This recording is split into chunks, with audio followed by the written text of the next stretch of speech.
out of Danbury, Connecticut, by way of Sao Paulo, Brazil, presenting the reigning, defending, undisputed UFC light heavyweight champion of the world, Alex Poeton Pereira! Right, y'all, welcome back to Comrades Arms channel. Okay, so that reaction intro there was me as Alex, I think it's Alex Pereira. Yeah, I don't actually know a whole lot about him besides that he's a UFC fighter and seems to be a pretty good one. And it'll be pretty painfully obvious by anyone who's actually done any sort of like boxing or like fighting that I do not know what I'm doing. So, I mean, I had some gloves and, you know, I can kind of try and pull it off just because you guys keep saying I look like him. But that's pretty much it. The rest of the costume kind of falls apart there. So, yeah, hopefully it was somewhat believable until I started like punching and stuff. But yeah, there was that one. It was definitely something that I had to do because a lot of y'all bring it up almost in every single video, usually a few times in each video that I look like him. So yeah, there's that. But this one is going to be a reaction that I've been trying to do for a while. I know it's something that a lot of y'all have wanted me to do, and this is about Chosen Company. This one is specifically about their Last Man Standing video. So I think there's a couple parts to this one, but I'm just gonna be watching part one for this.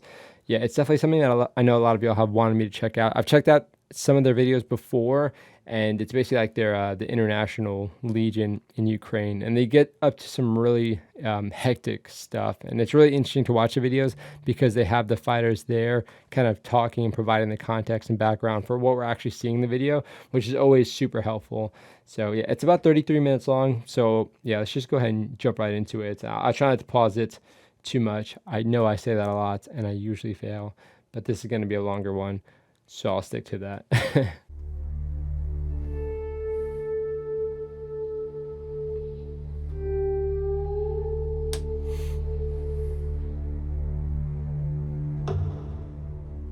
So one of the last operations we did under the 59th was an operation that was to protect and defend two positions. They were the forwardmost positions in Pervomaisk. It was position mechanic and position Sigan. Sigan means gypsy. So these two positions were basically the last, you know, like they were the observation points at the very front. And, you know, behind that, you had various Ukrainian positions. But the objective was to defend those and prevent the Russians from gaining a foothold further into the village so that the Ukrainians further back at the village could fortify positions and then move manpower around. These two positions are maybe 150 meters further in front of the Ukrainian line. The stable part of the Ukrainian line at that point was about 150 meters west of where we were going to defend these positions from. It's over, you know, nothing but rubble. All the houses are blown up at this point. There's nothing left in that village. Like, not a single house has one wall standing. You hear that distance, but that changes dramatically about like what you're picturing when you see that it's just like kind of an urban area or there's a bunch of like rubble and stuff. There's 100, even like 150 meters. If you're going through the woods, easy day. Even if there's like some positions, it's simple enough. But even still, like once you start taking the urban and rubble aspect into consideration, there's so many danger areas, and just moving is like we got the order that we needed to send 6 guys to occupy 2 positions Soju within forces Pervo that were on the 0 line, because the guys that they had there were there for about 2 weeks without rotation. Damn, that's a few guys tough, that we had dude. remaining, we picked out 6, and we would be split up into 2 teams of 3 and occupied 2 positions. And we would infill together but then move to our positions separately just to create smaller target opportunities. Because at this point, the Russians have increased their nighttime capabilities with drones. That's and scary. It was well known that they had thermal capable yeah, about to FPV say, drones as well as thermal thermals especially dropper drones. Terrifying. And so to we work wanted to against. move in as But small of a group drones as too. possible to get to these positions. Nice, smart move. We get the guys in position. And this is one of the ops I think Khan talked about too. Khan's team Oh, was he's a at commander, Mechanic. okay. The other team, which was in the north at Gypsy or Sugun, was another 3-man group of guys who were experienced as well. That one was Patrick, Horace, and So he's talking from the Russell. like We're the in the northern one. proper leadership In the southern position, it was position, Khan, Soresh, and Ethan. knowing the ins and outs of the operation. Once we infilled, we met up with a guide that would take us to the forward positions. The infill was quiet. We had no problems with drones. We Nice. didn't have to run to these positions. We were able to walk at a fast pace. The first night, once we got there, was pretty quiet. We met with the Ukrainians that were occupying that position, and It's they nice they got a quiet night at did first. kind of a left seat, right seat, showed us their range card, gave us an understanding of the space around us, where Left the seat, right Russian seat is positions like were a- in front of us, A handoff, where the friendly positions were to everything they need to know. our flanks. And then once they were good to go, they left one Ukrainian that would stay there for one night with us, just to make sure Yeah. everything went smoothly. And then the rest of the group left. Throughout the night, it was relatively quiet. We would have the occasional drone, FPV dropper drones that would hit our position, but it wasn't too bad. We'd have sporadic AGS Dude. fire mortars impact our position, AGS. but our position luckily was pretty well fortified, so it was able to absorb the impacts. That's good. Damn. But unfortunately, one of the impacts did hit our firing port that we had and wow. partially collapsed it in. Yeah, just destroy the field of And fire. so the single firing port that we had, we were barely able to get any visibility out of. We couldn't get our weapons out of it. And so we Yeah, and when you're talking about like being in a defense, if your field of fire goes from this and you're kind of like interlocking fields of fire with the people to the left and to the right, if it gets damaged and it goes like this, you have a huge, potentially a huge gap on either side. to try and figure out, how are we going to fix it, because from inside we couldn't apply enough pressure to lift the debris up and clear the firing port. During one of our That stags, sucks. we That's got so the call annoying. on the radio from Surge that there were approximately 6 Russians approaching our position. The first contact went okay. We pushed it back and we held it. The second time that there was contact from the Russians had managed to infiltrate all the way up to the Sigan position or Gypsy. And a drone drop munition basically blew up the firing position that they had in that area. So what happened is I wonder if they were Khan using and the his thermals team then. down in the south position. So it was I don't know what the Khan, thermals were able to see. Soresh and Ethan.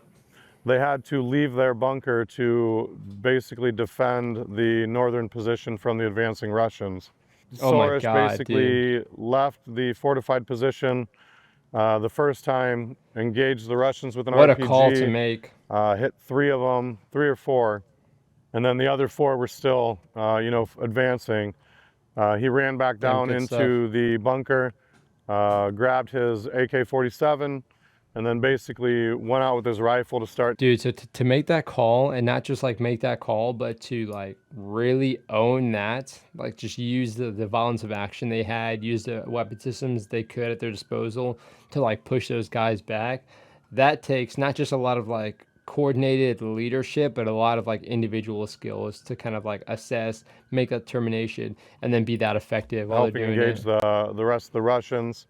While Khan was watching his viewpoint, because they still had a firing port they could use. So he's watching one. You had Okay. Soresh engaging, then you had Ethan moving between the two. From there, things were, I would say, normal, as you would expect. Eventually, daylight As came. normal as it could be. There would be mortars, drones impacting our position, and we could also hear them hitting the other position that I like how our he's other not 3 guys exaggerating were at. anything. All was good until the early morning of the 3rd day, and we started getting calls that there was the threat of possible gas attacks. Oh, By the dude. time daylight came, we had total loss of communications on both radios with the other team, and we had no idea what was going on. That's terrifying. And the call came over the radio that Gas and loss of comms, terrifying. the Russians were commencing an assault on the other position. But we got the call that we had to provide fire support for the other group. And so again, myself and Soresh left our bunker. We did the same thing. Nice, We got dude. Holy on cow. top of the position. Badass. And this time Soresh, he had the RPG with the HE rounds. And he was the most High experienced explosive. with the RPG, which is why he was the one that was going to shoot it. And we were told that, you know, they were right in front of the other position and to fire the RPG right in front of our friendlies. Soresh fired the first round, and the call came over the radio that he practically hit one Russian practically dead on and dropped like 2 or 3 of them. Dude, what? And to fire another Seems like a sniper with HE round RPG. in the same location. Soresh fired a second round, and it was a good hit from what I was told. Oh, sorry. Oh, the backblast got him, huh? What's here? Dude, to see it, like, look how open that shit is. I went back inside the bunker momentarily to talk to Ethan, to let him know that he had to maintain his position inside the bunker and provide overwatch from the firing port and monitor the radio. And when I came back out, a couple shots came and hit our position, but they were close, but they missed. Can you see them? No. No, right now. Soresh tried to start getting back down, Dude. and I started making my way back into the bunker. But just before I got in, Soresh got hit in the hip. Fuck, dude. Ah, the hip. Oh my god, that's gotta be so painful. And like, you can't really stand. What are they doing? There's a fire truck, an ambulance, and 2 cop cars. Oh, there's some neighborhood drama. I mean, and when you're looking at the video, that was like very effective fire. Like the first shot was like right next to him. So I don't know. It's hard to see like where they are in the video. You might be able to like see them potentially, but how close were these guys? Because that was like insanely effective fire. And then like what? Even like the second or third shot seems to have hit him. I cannot move. It's gotta be so fucking painful, dude. And just look at that position. Like you can't even defend yourself. But he was able to get to some cover. And so I was inside, and I went to go for the radio, and I told Ethan that Soresh had been hit, and you know, I wanted to relay it up, and I told Ethan that, you know, I need your help to get Soresh. But as soon as Ethan stepped out, he took like one step outside of the bunker. And then he got hit, first shot, and it impacted him. He got hit in the chest, just barely missed his plate. Fuck, dude. Dude. He came back inside the bunker, and I told him to go to the cellar. Dude, how close were they then? Dude, to feel that pressure and feel like people just moving in on you like that. God, that's got to be such a tough feeling.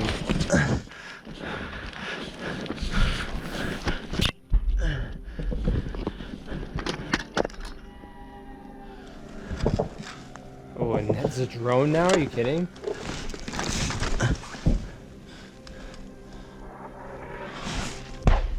Golly. And then there's indirect. And he's still just pushing the fight. Once you hear somebody else hit and he's just pushing the fight like this. Fucking badass.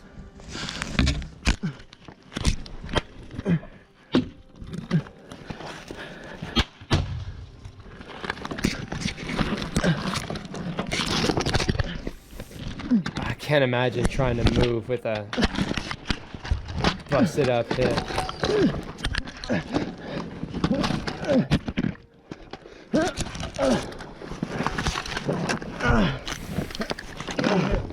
I don't know. Shortly after that, Soresh was able to work his way back inside of our position. And that's when he had told me, you know, that he was hit. And so from there, that's when the chaos really kind of started for me.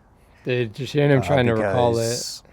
You know, these two guys were my responsibility, and now I just had 2 casualties. And so super heavy on him. I had to figure out, you know, what do I do now?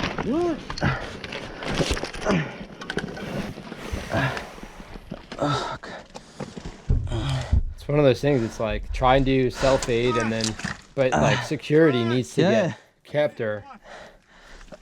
I need help. I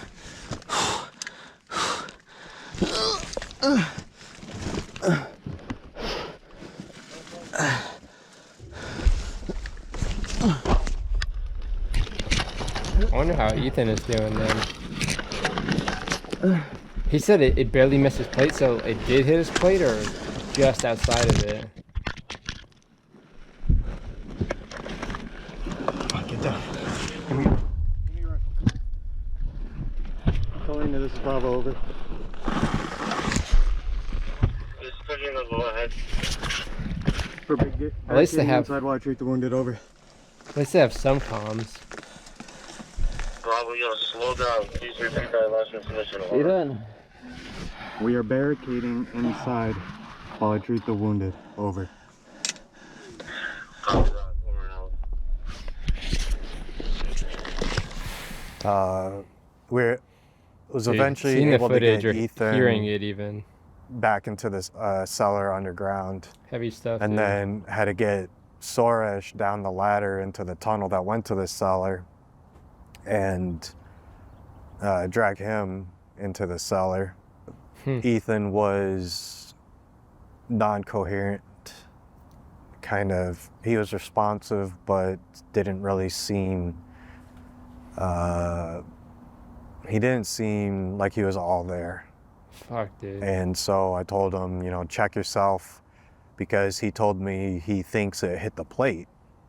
And so it's like, well, check yourself, because I had to get Soresh and do a check on Soresh. Yeah, when that adrenaline's going, you can't pinpoint. Ethan was You can rarely struggling a pinpoint. bit, and then Where the that's hit is. where the kind of bouncing around started, to where I had to check on Ethan, try to get an understanding of what his wounds were, go back, check Soresh, see what his wounds were. But And that's where you have to like, and for him to be trying to assess 2 people at once while there's a threat of these guys who are potentially like 100 meters away or less, with how effective the fire has been, like he needs to quickly assess. You can go through everything like the MARCH acronym. So is there any hemorrhaging? How's their airway? How's their respiration? Seems like for the most part they're breathing and whatnot okay, but like when you start talking about like hemorrhaging and stuff, you need to find where the wounds are and patch them up as best you can. And that's the thing, like when everybody has full kit on and it's dark, and if you have a uniform on, trying to find a wound, because you can think maybe somebody might say, "Oh, I think I got hit in the leg," but you still have to check everything. You can maybe check at the leg first, but you still have to check over everything to make sure that there's no like secondary hits, or maybe they're just feeling it in a different part. So there's a lot for him to assess, and the pressure must be immense. It's like really hard to kind of like wrap my mind around what he must have been feeling in that moment. And the dilemma I had is that I couldn't dedicate my time to treating them because So the full we still had security a and stuff. position that we had to defend. And we still didn't know what was going on with our flank where our friendlies were. So I had to do a check of what I could, run back up to the fighting position, observe if things seemed clear, come back down, and slowly start working on Ethan, who he ended up having a gunshot wound to the chest, and it barely missed his plate, but it went all the way through. Nice. Okay. White light. And like again, now you need to understand, like, do you have the right equipment to throw like a chest seal on and stuff? Try and get all the way in. Front and back. Come on. Rush. Yeah. We're gonna move. Okay. Damn, look at that position too, dude. I need to get one. Fucking gnarly. I mean, like, you're not even doing any of this on like any sort of flat ground, I'd imagine. Can you help me just? I'm not sure. I feel like I'm not sure. Hi. Yeah, or hi. More hi. Yeah. Shot in the hip. Golly. That's gotta be so painful. And look how much dust is flying around too. Trying to do anything, like nothing's gonna be sanitary. You're getting shit in your eyes and stuff. Even like if you try and use a chest seal, if it gets too dusty or something, it's not gonna stick very well.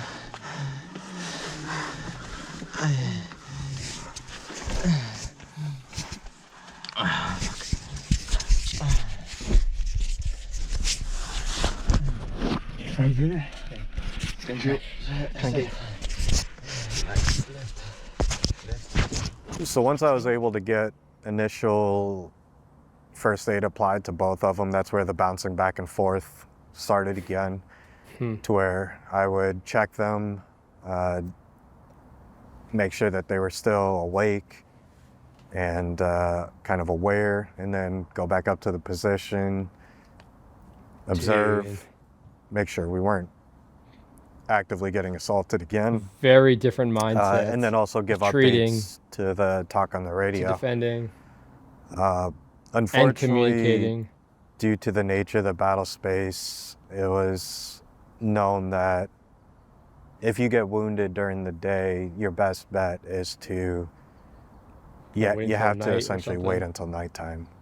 Dude. But unfortunately, wasn't sure how viable that was, because when all this occurred, it was still early in the day and there were still several hours of daylight left. While that's going on, the guys in the north trench are now engaging the enemy that has now pushed up to their position. Nice, okay. And so that's just, a shit show of a firefight. Their firing position was blown up. So you got the guys basically engaging them out on open ground. Fuck. And what the Russians ended up doing on the northern side is they basically took gas canisters, chloropicrin, which is basically CS gas. They dropped CS gas into the bunker. The guys didn't have any gas masks or anything to defend against it, so they made the choice to pull out of the bunker. The minute they got topside, they got hit with FPVs and drone drop munitions. Dude, Russell, Horace, and Patrick all took injuries. that's fucked. They were able to get Patrick, who was severely injured, pulled back to a house got him bandaged up, said, hey, wait, we'll come back for you. We're going to go grab more guys. Because at that time, they would not have been Golly, able dude, to get getting him gassed out of your moved to the trench. rear. At that point, And this is one of the things, like during our, like when you're in training and stuff, you always have like you always think of, hey, bring a gas mask. But like when I was on the recon platoon, we didn't want to bring a gas mask with us. It's just a lot of bulk. It's a lot of weight. You just don't want to be carrying that stuff when you're moving like several clicks, especially when you're carrying like a PRC 150 or like other heavy camo equipment. You just don't want to be dealing with that stuff. So like you make the assessment, like if I do get hit with gas, how is this going to end up for me? And that was one of the things, like they knew that we didn't have our gas mask, so they hit us with a notional gas attack, and that's pretty much it. It was game over. It wasn't necessarily CS, it was worse than that, but it's one of those things, like even now I don't have anywhere on my kit. I mean, I can obviously have a gas mask attached to my leg with a gas mask carrier. It's not probably something that I would decide to do. So it would probably end up just getting thrown into my assault pack. And even still, like, how accessible is that when you're actually in the fight? Maybe it'd be accessible potentially when you're in the bunker, but you still need to be able to find it quickly, put it on, and started moving our QRF guys There's further a lot. up to a position called Colleen. Banking on the Colleen, we ended up efficacy. having 4 guys there. I had to pull one of my guys, Serge. He had just gotten out of the field, but I had to get him back out there. So we went back out. Damn, dude. Got hit with drone drop munitions almost right away, but they made it to where they needed to go. So now I've got a team of 6 sitting back, and then I've got, Just 2 everywhere, severely injured dude. guys plus 1 healthy guy and What the mechanic. heck? And then I've got 3 severely injured guys over at Sigan and Gypsy. I get Horace and Russell And they're still back pushing the to fight. Colleen. Patrick at this point is still over in the house. And we try to draw up a plan on how to get him back, as well as trying to get our other 2 injured guys out from mechanic. You get Colin. What? Colin. You want me to call him? Khan! Yeah. Ethan needs you. Dude, he sounds out of it, dude. Sorry. Yeah. You guys need to talk to each other, but try and keep it down, okay? Okay? Ethan. You hear me? Or one of the times I went back down to check on Ethan and Soresh, you could see that his health and condition was starting to deteriorate. He was becoming more and more non-coherent, not aware of his surroundings, and less responsive. A couple hours go by, and I go back into the cellar. Hours dealing and with that. Ethan is sitting up, but he's hunched over.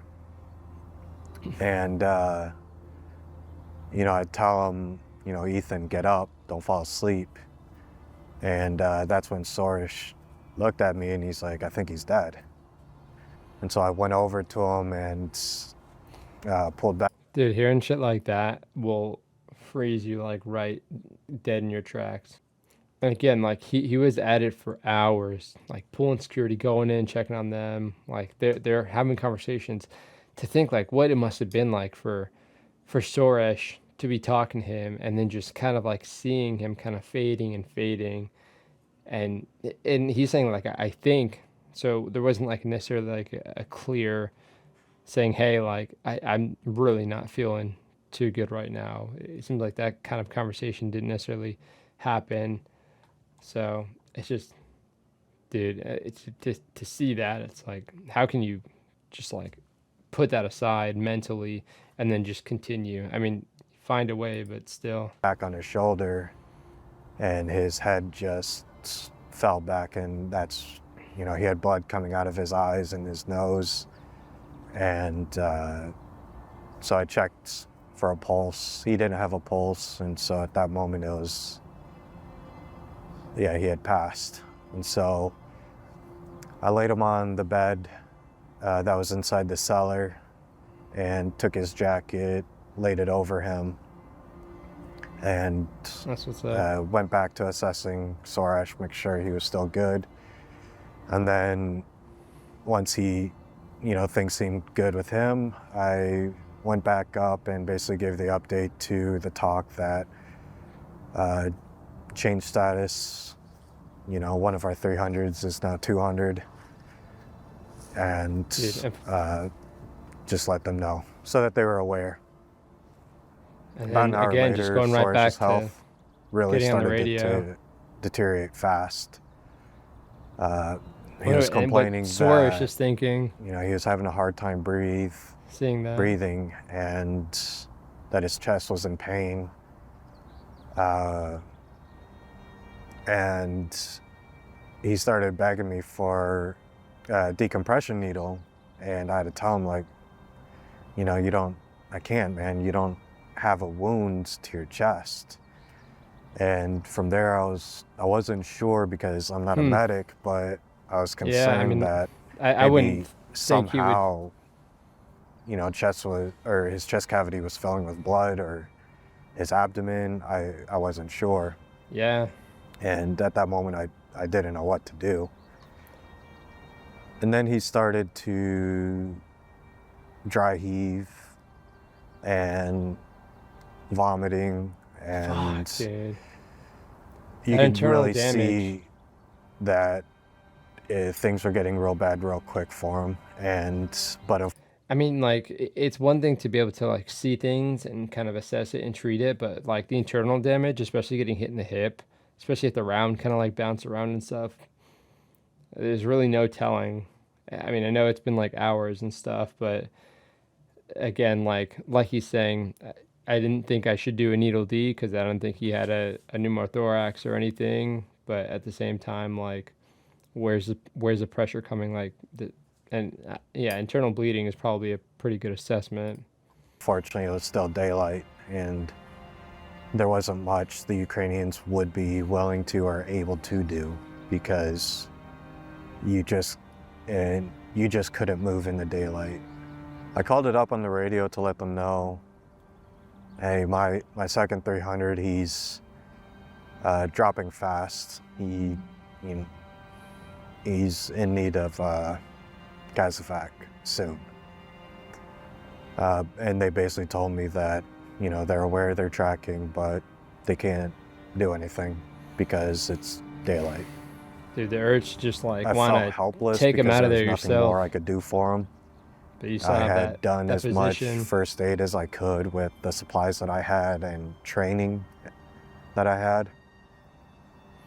But I knew that there was nothing more I could do other than just try and comfort him with words. But I couldn't stay with him by his side because I still had a position that we were responsible for. Fuck, dude. And we had no idea if or when the Russians might try and assault our position again. I could hear Soresh's last moment, to where he was in pain, and then it was just silence. And so I went back to the cellar. What a shitty way to go, dude. He was essentially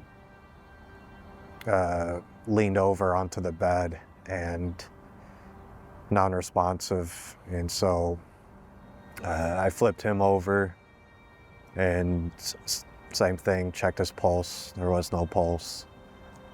And laid him down on the floor of the cellar.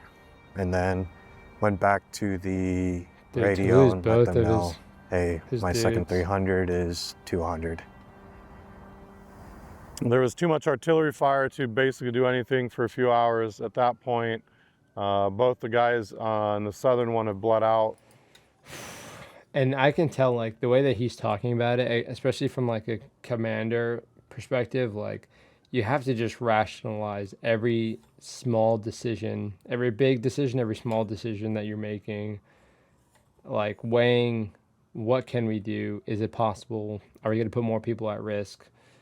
It's a tough position. But again, like, the dude on the ground in the position, losing the only two men that he's fighting with. From, like, an infantry perspective, it's the shittiest possible scenario for you. And sadly passed away.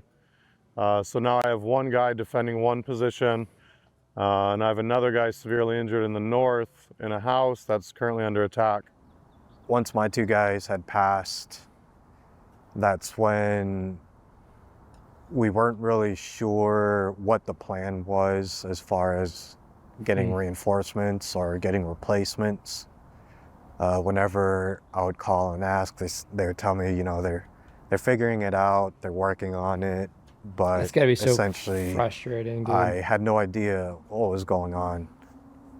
And so what I started to do was barricading the entrance to the bunker and started laying out claymores. I was just sitting Good there shit. at the firing port, radio in one hand, claymore clacker in the other, AK at my feet. From there on, it was just, Dude, that was the radio and most claymore clacker. anxiety I had ever had probably in my life, because I was at this position by myself. Had no idea what the status was of our other position. You know, were they able to fend off the terrifying. Russian assault? Did their position get overrun? Dude, when you got claymores at the ready, I had no idea. Once it got dark, you got nothing else to lose. some relief started to come that, you know, now it's, you know, darkness is here. That's when Ukrainians can start moving, you know, surely here soon, you know, I'll get some help. Probably 4 or 5 hours later, we finally have, it's nighttime now, it's later on in the night, probably, I don't know, 9 p.m. at night, 2000, 2100. And so we basically, I make the call to get Khan back and try to bring the bodies of the fallen back. Just before sunrise, Ryan came over the radio and told me, Just before hey, on the hour, sunrise. get ready to move back. Dude, he was there all night. Brigade's chilling, gonna too. move a sniper team to provide overwatch for you. Ryan gave me the go ahead, so I left the position, grabbed my bag, put it on, grabbed the end of the antenna that we had hanging, and just started walking west. The challenge at this point, though, was that, one, I had never been this far forward, and it's it's very hard to open make terrain. out any reference points off of key terrain features Yeah, or if they had, like, structures, thermals or night signs, vision, just because they too. simply don't exist. So Sitting duck. I knew roughly how far I had to go to the next position, but I didn't recognize the other position coming from the direction Oh, that I was dude. coming from. That's scary. I wonder if they had like a There's a Dushka password, challenge that pass. the Russians had that was by a bridge or somewhere, and it just started shooting in my general direction. Fuck. But I just did my best to try and stay as low as possible, stay behind what rubble piles I could and somewhat standing walls. Dude, no chill. But then I could hear a drone, but I couldn't tell, you know, because it's nighttime still, and I couldn't tell if it was a friendly drone or a Russian drone or what. That And so I grabbed my uncertainty radio, sucks. called up to That's gotta Ryan, be and asked him, hey, this is a friendly drone that so is above me unsettling. right now. And then just as I finished that sentence, something, I don't know if it was a grenade or something, Dude. exploded 10 meters to my left. And that's when This that shit ain't fight or friendly. flight just kicked in, and I just started running. A second explosion, but about 20 meters to my right, went off. And in front of me, I could see what was a wall in a hole in the wall. And I had no idea what building this was, if it was a position, but all I knew is that it was something. It was a hole in the wall, and that's what I was going for. I dove in there, caught my breath, and after a couple minutes of just sitting there, it's like, you know, just in case, you never know, maybe someone's in here. And so I just started, yelling, Druzy, Druzy. And then I got a response. And it was just like, at that moment, I was like, yo, I made it to a position. So I got up, Fuck started yeah. crawling Dude, toward their that's voice, and then that's crazy. when it dawned on me, I know this position. This is the position that I was trying to get to originally. So I got inside and got into the basement. And when I got inside, that's when I saw two of our guys that were in the other position that we were responsible for occupying. And at that moment, it No was kidding. like, yo, you guys are alive. And so it was just, there's that sudden like influx of excitement and relief that, you know, that the Yeah, other just seeing guys a had survived. familiar, friendly face, But then that's when I ran knowing that they're into good. more of our guys that had come from base to relieve us, as well as some Ukrainians. Dude.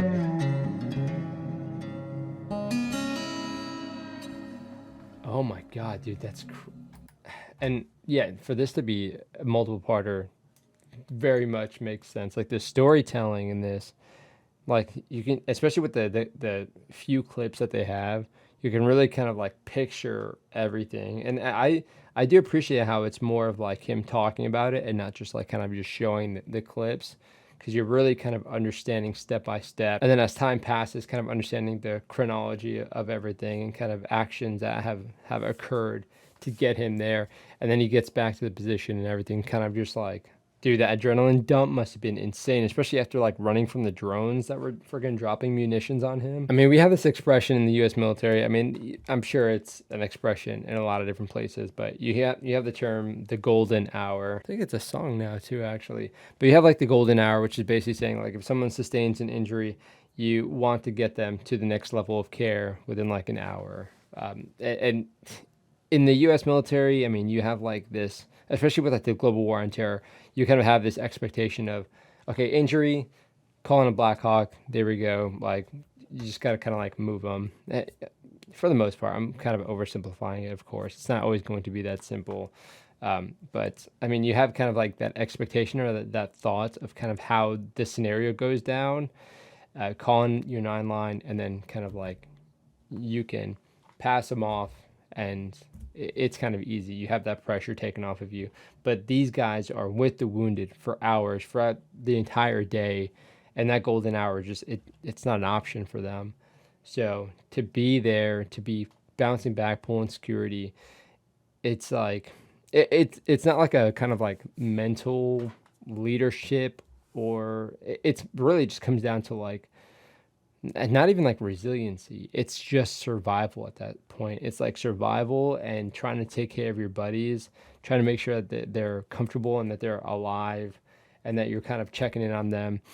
But just like, it's like you want to make sure they're good, but you need to pull security. You need to make sure that they're good in that aspect and that you're good as well, that you're safe by pulling the security and making sure that nobody's just going to like bound into your position.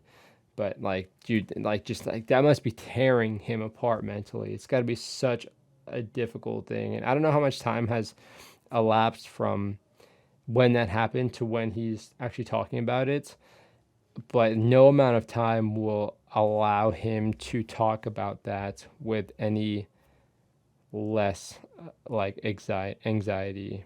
And I'm sure he's got a lot of anxiety. I'm sure he's had a lot of like crazy close calls or missions, but even still, talking about something like that, losing like your buddies in your position, especially like that, such a shitty way, it's not going to be something that's going to escape your mind anytime soon. So really tough footage to watch.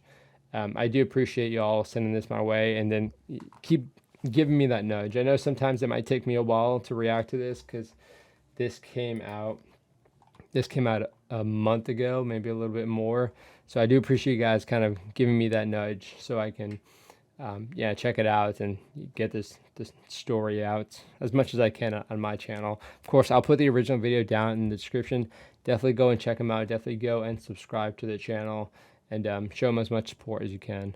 But hopefully y'all were able to kind of appreciate my commentary and then appreciate kind of what we're seeing and his story, because there's a lot of people who are having very similar stories, And it's a tough thing to kind of wrap your mind around what like this war really means to the folks on the ground. But yeah, that's it for this video. I'll see y'all in the next one.